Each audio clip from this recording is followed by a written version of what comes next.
जय हिंद साथियों, welcome back to our YouTube channel Rozgar Pathshala. साथियों, एक ताली सफेदी क्वेश्चन पेपर की जो सीरीज़ चल रही है उसमें आज मॉडल क्वेश्चन पेपर है। इससे पहले जो मॉडल क्वेश्चन पेपर प्रोवाइड किया गया था उसमें जनरल नॉलेज और जनरल साइंस के क्वेश्चन थे। इस मॉडल क्वेश्चन पेपर में आपको रीजनिंग और मैथ्स के क्वेश्चंस मिलेंगे, तो आप पूरा मॉडल क्वेश्चन पेपर को अच्छे से सॉल्व करिएगा। इस मॉडल क्वेश्चन पेपर को आपको सलील सर सॉल्व करवाएंगे, तो अच्छे से आप लोग सॉल्व करिएगा और अपनी तैयारी को बेहतर बनाइए। तो चलिए आज के सीरीज़ को स्टार्ट करते हैं। चलिए दोस्तों, शुरू करते हैं भाग 1 रीजनिंग। क्वेश्चन नंबर 1 है 2,6, 15, 31, 56। Find the next number. इसमें आपको देखना है कि एक सीरीज़ आगे कैसे बढ़ रही है, इस सीरीज़ का नेक्स्ट टर्म कैसे आ रहा है, इसको हमको देखना है। देखिए 2,6, हम पहले सेकेंड टर्म को देखेंगे। 2 में जब हम 2 का स्क्वायर ऐड कर रहे हैं तब आ रहा है सेकेंड टर्म 6। फिर उसके बाद हम 6 में 3 का स्क्वायर ऐड कर रहे हैं। 3 का स्क्वायर जब ऐड कर रहे हैं तब हमारा नेक्स्ट टर्म 15 आ रहा है। 15 आ रहा है। 15 के बाद नेक्स्ट देखेंगे हमारा 31 कैसे आ रहा है। 15 में जब हम नेक्स्ट ऐड कर रहे हैं 4 का स्क्वायर, 4 का स्क्वायर ऐड कर रहे हैं तो हमारा 31 आ रहा है। 31 आ रहा है। फिर इसी तरह हम 5 का स्क्वायर ऐड करेंगे। 5 का स्क्वायर जब ऐड करेंगे 31 में तो आएगा हमारा 56। अब इसी तरह नेक्स्ट टर्म हमको बनाना है तो हम 56 में 6 का स्क्वायर ऐड करेंगे। 6 का स्क्वायर, जिसका आएगा 92 आंसर। तो जैसा कि देखा आपने, ये बहुत ही आसान क्वेश्चन था। इसी तरह हम नेक्स्ट क्वेश्चन पे बढ़ते हैं। क्वेश्चन नंबर 2, दूसरा क्वेश्चन है यदि हम 8, 7, 6, 5, 4 को ग्रेड को दर्शाता है तो 7, 5, 4 दर्शाएगा। इसमें हमें देखना है कौन सी संख्या किस अल्फ़ाबेट को दर्शा रही है। जैसे 8 दर्शा रहा है ग्रेड को, जी को। 7 दर्शा रहा है आर को। उसी तरह 6 दर्शाता है ई को। 5 आपका दर्शा रहा है ए को। और 4 जो है दर्शा रहा है टी को। अब इसमें से हमें देखना है कि 7, जो ये संख्या दी है 7 किसको दर्शा रहा है, आर को। 5 दर्शा रहा है ए को। 4 दर्शा रहा है टी को। तो आपका ऑप्शन ए करेक्ट हो जाएगा। ये भी बहुत ही आसान क्वेश्चन था। चलिए बढ़ते हैं नेक्स्ट क्वेश्चन की तरफ। क्वेश्चन नंबर 3 देखिए क्या कह रहा है। अगर कुत्ते का संबंध भौंकने से है तो शेर का संबंध किससे होगा। मतलब अगर कुत्ता जो है भौंकता है तो शेर क्या करता है, उसकी आवाज़ के बारे में बताना है। पहला है देखिए चीखना, हिनहिनाना, दहाड़ना या भौंकना। जब कुत्ता भौंकता है तो शेर हमारा देखिए दहाड़ता है। क्या करता है, दहाड़ता है। ऑप्शन सी आपका सही हो जाएगा। चलिए बढ़ते हैं नेक्स्ट क्वेश्चन पे। क्वेश्चन नंबर 4, इसमें आपको चौथी संख्या ज्ञात करना है। 3 संख्याएं आपको दी हुई हैं, चौथी संख्या आपको ज्ञात करना है। पहली संख्या है 36, दूसरी 25, तीसरी 100, चौथी संख्या क्वेश्चन मार्क है। आपको चौथी संख्या ज्ञात करना है। जिसे भी इस क्वेश्चन का आंसर आता है वो कमेंट सेक्शन में आंसर दे सकते हैं। आइए इसका हम सॉल्यूशन देखते हैं। देखिए 36 जो है ये 6 का स्क्वायर होता है। इसमें एक पैटर्न बनता है आपके रीजनिंग में जिसे आपको फॉलो करना रहता है। और 25 जो है आपका ये 5 का स्क्वायर होता है। यहाँ पे देखिए डिजिट 1 माइनस हुआ है। उसी तरह हम नेक्स्ट पैटर्न में भी करेंगे। 100 होता है 10 का स्क्वायर, तो हम 10 में से 1 माइनस कर देंगे और 9 आएगा। तो 9 का स्क्वायर होता है 81। तो इस क्वेश्चन का आंसर हो जाएगा ऑप्शन बी। ऑप्शन बी हो जाएगा इस क्वेश्चन का आंसर। चलिए बढ़ते हैं नेक्स्ट क्वेश्चन पे। देखिए क्वेश्चन नंबर 5 आपका क्या है। श्रेणी का अगला पद ढूंढें। यहाँ पे एक श्रेणी दी हुई है, इसमें नेक्स्ट टर्म निकालना है। बी, सी, डी, एफ, एच, एल। अब नेक्स्ट आपको निकालना है कि यहाँ नेक्स्ट फिल ब्लैंक्स पे क्या आएगा। चलिए इसका हम सॉल्यूशन देखते हैं कि नेक्स्ट टर्म यहाँ पर क्या आएगा। देखिए आपका बी जो है वो आता है सेकंड नंबर पे, सी आता है थर्ड नंबर पे, और उसके बाद डी जो आता है वो फोर्थ नंबर पे आता है, एफ आता है आपका सिक्स्थ नंबर पे, उसके बाद एच आपका आता है एट्थ नंबर पे, एल आता है आपका ट्वेल्थ नंबर पे। यहाँ पर देखिए पैटर्न क्या बन रहा है, 2 का 2 से मल्टीप्लाई, उसके बाद जो आया उसका 4 का 2 से मल्टीप्लाई, इधर भी वही 3 का 2 से मल्टीप्लाई और 6 का 2 से मल्टीप्लाई।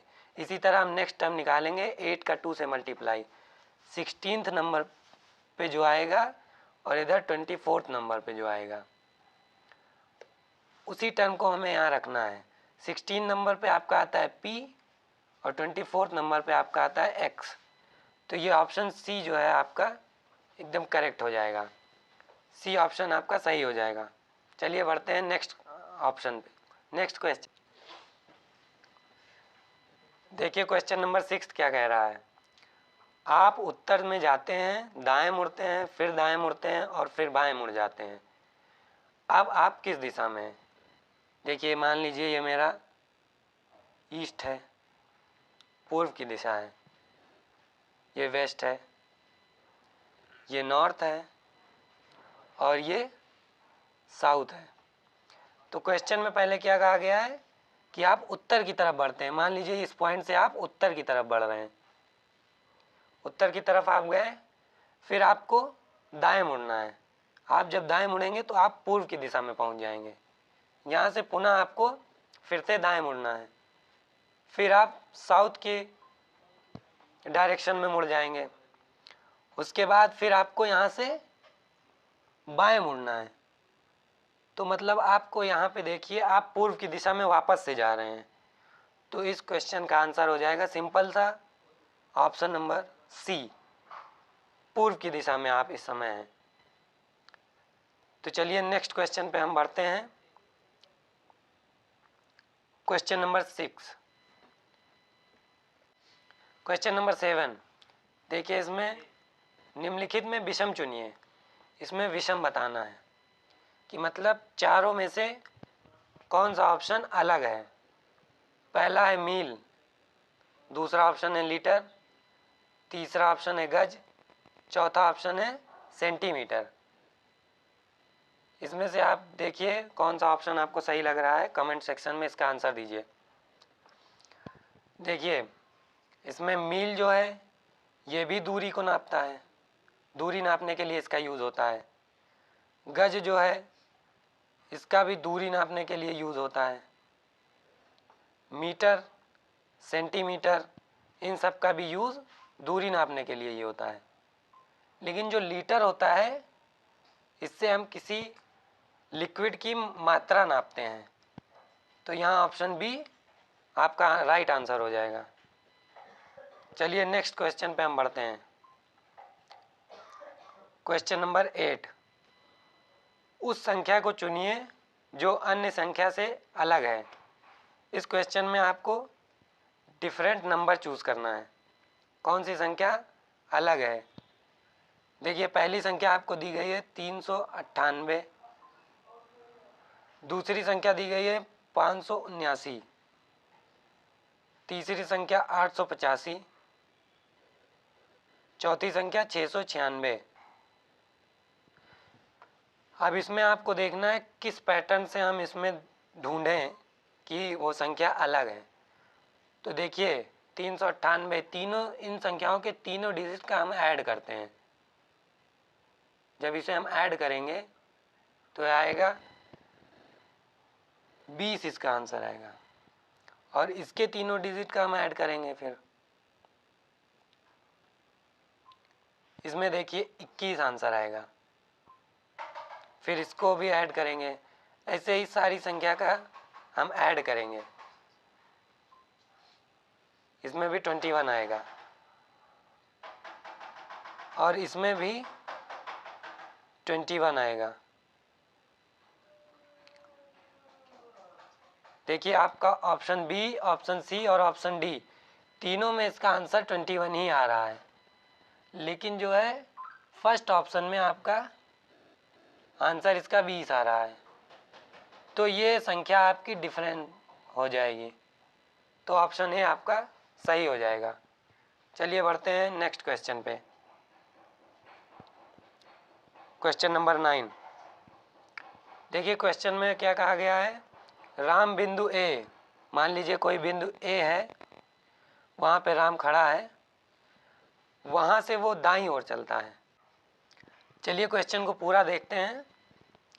दाईं ओर 20 मीटर चलता है, राम किसी बिंदु ए से दाईं ओर 20 मीटर चलता है, फिर दाएं मुड़ता है और 10 मीटर चलता है, और फिर दाएं मुड़कर 20 मीटर चलता है। अब वह बिंदु ए से कितनी दूरी पर है? हमें निकालना है कि वह बिंदु ए से कितनी दूरी पर है। मान लीजिए ये कोई बिंदु ए है, यहाँ पर राम खड़ा है, इधर से वो दाईं ओर जाता है, दाईं ओर गया 20 मीटर, फिर वहाँ से दाएं मुड़कर वो 10 मीटर चला, फिर वहाँ से वो दाएं मुड़कर 20 मीटर चलता है। अब इन दोनों के बीच की दूरी निकालनी है, बिंदु ए से इस बिंदु की दूरी निकालनी है आपको, बिंदु ए से इस बिंदु की दूरी। तो देखिए यहाँ पे वो 20 मीटर चला बिंदु ए से इधर, और 20 मीटर ही इधर भी चला, और यहाँ पे देखेंगे आप तो 10 मीटर चला है, तो इसका भी आंसर क्या हो जाएगा, 10 मीटर। तो आपका ऑप्शन ए करेक्ट हो जाएगा। देखिए इस सीरीज में देखते हैं, इसका सॉल्यूशन देखते हैं। पहला है 0,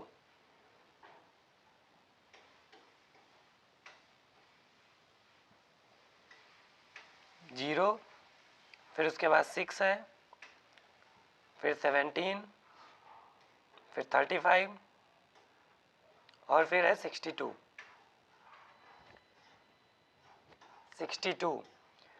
अब देखिए हम इसमें देखते हैं क्या ऐड किया है हमने। 0 में हम 2 का स्क्वायर प्लस 2 ऐड कर रहे हैं, नेक्स्ट टर्म हमारा निकल के आ रहा है। फिर इसी तरह 3 का स्क्वायर प्लस 2 ऐड कर रहे हैं 6 में, तो फिर हमारा नेक्स्ट टर्म आ रहा है। फिर उसके बाद हम उसमें 4 का स्क्वायर प्लस 2 ऐड कर रहे हैं, तो हमारा नेक्स्ट टर्म आ रहा है। इसी तरह हम अगली संख्या का स्क्वायर ऐड करके और उसमें 2 ऐड करके हम अपना आंसर निकाल सकते हैं। देखिए हम 62 में 6 का स्क्वायर अब ऐड करेंगे और उसमें 2 ऐड करेंगे, इसका आंसर आएगा 100। तो देखते हैं ऑप्शन कौन सा आपका सही है। देखिए 100 आपका ऑप्शन बी में दिया हुआ है, तो बी ऑप्शन आपका करेक्ट हो जाएगा। चलिए दोस्तों हम दूसरा सेक्शन अपना मैथ का शुरू करते हैं, भाग 2 मैथ। क्वेश्चन नंबर 11 है, एक घन की प्रत्येक भुजा को दोगुना करने पर इसके आयतन में कितने प्रतिशत की वृद्धि होगी।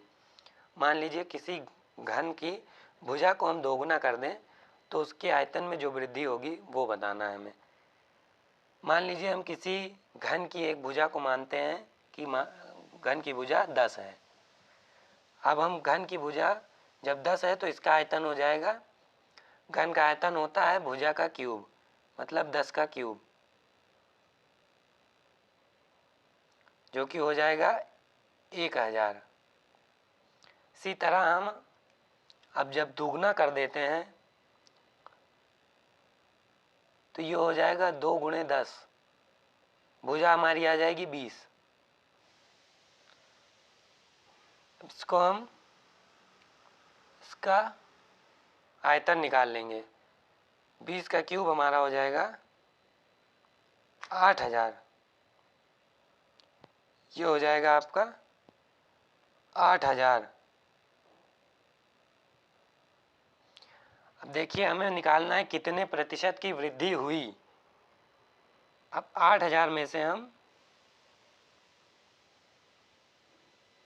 1000 माइनस कर देंगे तो हमारी 7000 की वृद्धि हो गई। मतलब हमारा 700% की इसमें वृद्धि हो रही है। 700% देखना है, हमारा ऑप्शन डी सही हो जाएगा कि आयतन में 700% की वृद्धि हो जाएगी। चलिए हम अपने नेक्स्ट क्वेश्चन पे चलते हैं। Question number 12।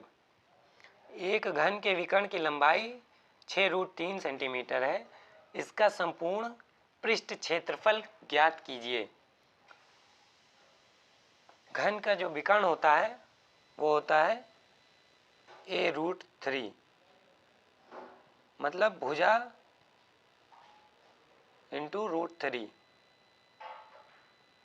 तो a√3 बराबर हमारा दिया है 6√3। तो जो हमारी भुजा निकल के आएगी उसका मान a का मान आ जाएगा 6। अब हमें इसका संपूर्ण क्षेत्रफल निकालना है। आपको पता होना चाहिए घन के संपूर्ण क्षेत्रफल का फॉर्मूला होता है 6 गुणे भुजा का स्क्वायर। तो ये हो जाएगा हमारा 6 गुणे 6 का स्क्वायर। 6 गुणे 6 का स्क्वायर होता है आपका 36, और 36 का 6 से गुणा करेंगे तो आपका आंसर आ जाएगा 216। तो इसमें आपका ऑप्शन देखिए कौन सा सही है। Option number A 216। चलिए नेक्स्ट क्वेश्चन पे बढ़ते हैं। Question number 13। एक समचतुर्भुज के दोनों विकर्णों की लंबाई 8 सेंटीमीटर तथा 6 सेंटीमीटर है, तो इसका क्षेत्रफल क्या होगा। देखिए विकर्ण दिया है किसी समचतुर्भुज का। समचतुर्भुज मतलब उसकी चारों भुजाएं समान होगी, तो इसके विकर्ण दिए हैं। विकर्ण जो होता है ये होता है आपका।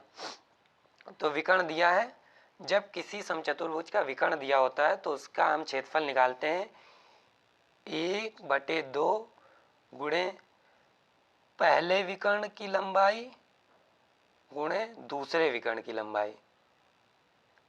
अब इसको हम निकाल लेंगे, सॉल्व कर लेंगे तो ये आपका आंसर आ जाएगा 6 चौको 24, 24 वर्ग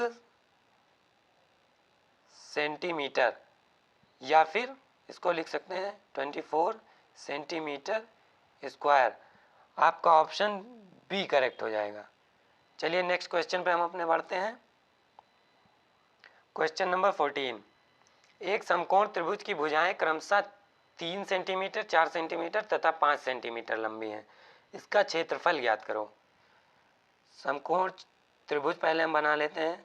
समकोण त्रिभुज में 90 डिग्री का एक कोण बनता है, ये इसे कहेंगे समकोण त्रिभुज। अब यहाँ पर देखिए सबसे बड़ी भुजा आपकी होती है विकर्ण, कर्ण होती है, और आधार आपका हो गया 3 सेंटीमीटर। आधार आपका हो जाएगा 3 सेंटीमीटर, 4 सेंटीमीटर आपका हो जाएगा ऊंचाई इसकी। तो इसका क्षेत्रफल निकालने के लिए होता है फॉर्मूला 1/2 गुणे, त्रिभुज का क्षेत्रफल निकालने के लिए होता है फॉर्मूला 1/2 गुणे आधार गुणे ऊंचाई। ठीक, तो यहाँ आपका हो जाएगा 1/2 गुणे 3 गुणे 4, 2 से इसको काट देंगे, 2 आ जाएगा, 3 दूनी 6 वर्ग सेंटीमीटर। ये आपका ऑप्शन एक बिल्कुल करेक्ट हो जाएगा, 6 वर्ग सेंटीमीटर। चलिए नेक्स्ट क्वेश्चन पे बढ़ते हैं हम अपने। Question number 15। एक वर्ग की प्रत्येक भुजा की लंबाई में 40% वृद्धि करने पर इसके क्षेत्रफल में कितने प्रतिशत की वृद्धि होगी। ठीक, चलिए मान लेते हैं किसी वर्ग की एक भुजा ए बराबर दिया है 10। ठीक, तो क्षेत्रफल में वृद्धि कितनी होगी इसमें निकालना है। तो आपका हो जाएगा क्षेत्रफल हो जाता है भुजा का स्क्वायर, ए स्क्वायर बराबर 100 हो जाएगा। अब जब हम ए में 40% की वृद्धि कर रहे हैं, ए जो आपका है, ए आपका यहाँ पर दिया हुआ है 10, हमने मान लिया है, तो आपका 4 मतलब 4 की वृद्धि हो रही है, तो नया जो ए आएगा, कैपिटल ए हम उसमें मान लेते हैं, वो हमारा आ जाएगा 14। अब इसका क्षेत्रफल क्या हो जाएगा, ए स्क्वायर बराबर 14 का स्क्वायर, 14 गुणे 14, इसका गुणा करके आप लोग देख लीजिए, इसका आंसर आ जाएगा 196।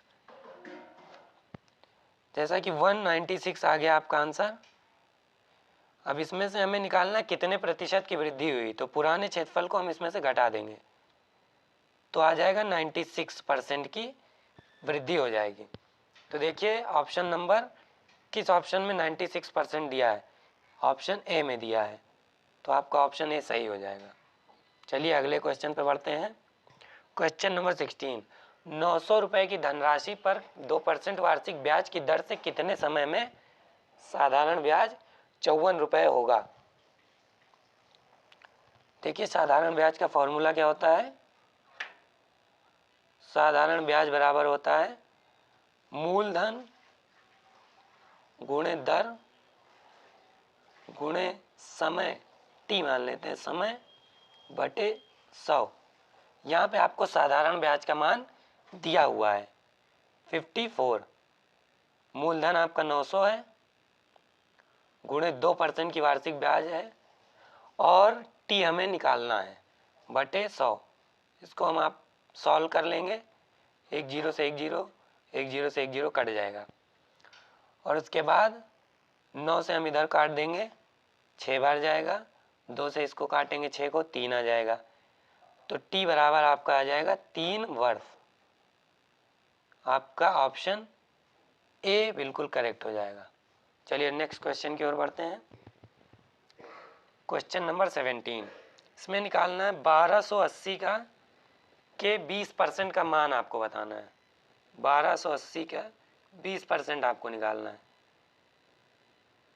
परसेंट का मतलब बटे में 100 लग जाएगा, तो यहाँ से 0 से 0 कट जाएगा, इस 0 से ये 0 कट जाएगा। अब इसका गुणा कर लेंगे, 2 अटे 16, 2 दूना 4, 1 5, 2 एकम 2, 256 आपका आंसर हो जाएगा। देखिए कौन से ऑप्शन में 256 दिया हुआ है, ऑप्शन बी 256 राइट आंसर हो जाएगा। चलिए नेक्स्ट क्वेश्चन पे हम अपने बढ़ते हैं। क्वेश्चन नंबर 18, क्वेश्चन नंबर 18, एक 280 मीटर लंबी रेलगाड़ी 220 मीटर लंबे प्लेटफॉर्म को 60 किलोमीटर प्रति घंटे की स्पीड से कितने समय में पार करेगी। देखिए इसमें हम पहले टोटल दूरी निकाल लेते हैं, जो कि हो जाएगा रेलगाड़ी की कुल लंबाई प्लस प्लेटफॉर्म की लंबाई, दोनों को आपस में हम जोड़ लेंगे, जो आ जाएगा 500 मीटर। अब देखिए हमारा ट्रेन की स्पीड किलोमीटर प्रति आवर में दी है, इसको हम चेंज कर लेंगे मीटर पर सेकेंड में, जिसके लिए हम इसमें 5/18 से गुणा कर देंगे। अब देखिए समय बराबर होता है दूरी बटे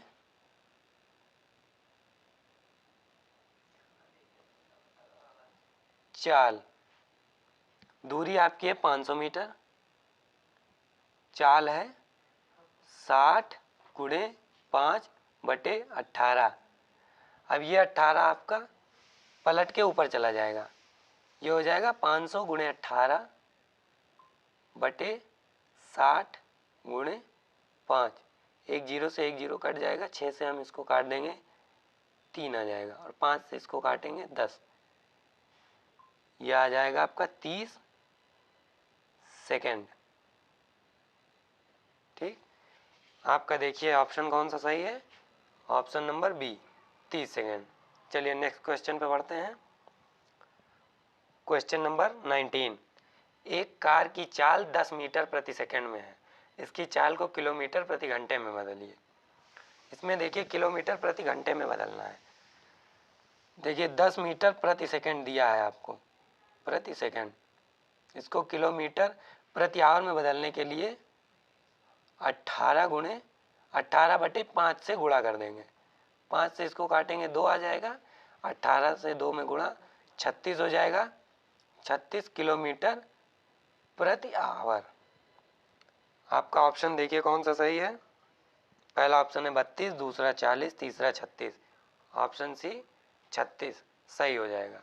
नेक्स्ट क्वेश्चन पे बढ़ते हैं अपने, क्वेश्चन नंबर 20, और ये आज का आखिरी क्वेश्चन है। यदि 6 लड़के किसी काम को 18 दिन में पूरा करते हैं और 3 लड़के और बढ़ा दिए जाएं, तो कुल कार्य कितने दिन में पूरा होगा? उतना ही कार्य कितने दिन में पूरा करेंगे? पहले जो कि 6 लड़के थे वो 18 दिन में उस काम को पूरा करते थे, ठीक। अब 3 लड़के उसमें और बढ़ा दिए गए, 6 + 3 = 9 कर दिए गए। अब 9 से हम इसको डिवाइड कर देंगे। सीधा सा आपका ये क्वेश्चन था, बहुत ही आसान सा। 2 हो जाएगा, 6 दूनी 12, 12 दिन इसका टोटल टाइम आ जाएगा। 9 लोग उसी काम को 12 दिन में कंप्लीट करेंगे। ऑप्शन बी आपका एकदम करेक्ट हो जाएगा। इसी के साथ आज का टॉपिक ख़त्म होता है। मिलते हैं नेक्स्ट टॉपिक में। चलिए दोस्तों, मिलते हैं हम लोग अगले वीडियो में। और दोस्तों मैं आपको बता दूं, इस रीजनिंग मॉडल पेपर जो है आपका रीजनिंग और मैथ्स का, इसका जो PDF है आप टेलीग्राम से ज्वाइन कर सकते हैं और आप हमारे व्हाट्सएप ग्रुप से भी जुड़ सकते हैं। आपको व्हाट्सएप ग्रुप और टेलीग्राम दोनों का लिंक आपको डिस्क्रिप्शन में मिल जाएगा, आप वहाँ से जाके ज्वाइन कर सकते हैं। अगले वीडियो में हम लोग जीके के मिक्स क्वेश्चन रखेंगे, ताकि मॉडल क्वेश्चन पेपर उसके बाद रखेंगे, क्योंकि एक ही बार हम लोग मॉडल क्वेश्चन पेपर सॉल्व करते रहेंगे तो हमारी तैयारी उस लेवल तक नहीं जा पाएगी जिस लेवल तक हम सोच रहे हैं। क्योंकि अगर हम मॉडल क्वेश्चन पेपर ही सॉल्व करते रहे, हमें क्वेश्चंस पता नहीं रहेगा, तो हम केवल तुक्का लगा के क्वेश्चंस को अटेम्प्ट करेंगे। तो हम पहले जीके के मिक्स क्वेश्चन पेपर को सॉल्व करेंगे, उसके बाद हम मॉडल क्वेश्चन पेपर को सॉल्व करेंगे। चलिए दोस्तों, फिर मिलते हैं अगले वीडियो में। तब तक के लिए जय हिंद, वंदे मातरम।